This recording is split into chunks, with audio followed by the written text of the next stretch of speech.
Quand nous arrivons ce matin à Tianjin, une épaisse fumée, âcre, nous saisit à la gorge.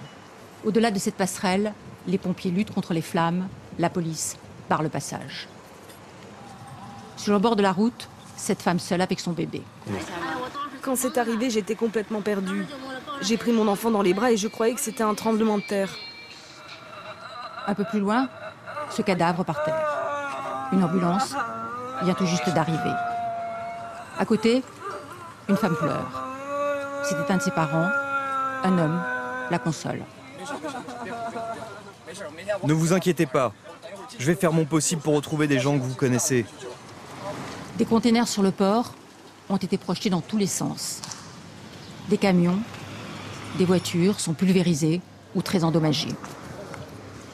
À côté, ces appartements dévastés dans des barres d'immeubles, toutes les vitres sont cassées, les habitants ont été évacués. Nous les retrouvons dans la rue, à gare. Ceux-là ont emporté le minimum de leur sac à dos. Je n'arrive pas à vous raconter ce qu'il s'est passé. Je ne sais plus où j'en suis. Celui-ci n'a même pas eu le temps de s'habiller. Tout a explosé chez moi. Même les meubles, et je me suis blessé. Des militaires arrivent pour leur porter secours. Il faut monter des tentes, apporter de la nourriture. Ces hommes, femmes et enfants épuisés attendent depuis des heures les premiers secours. J'ai été projeté en arrière par le souffle de la deuxième explosion. C'est là que je me suis fait mal.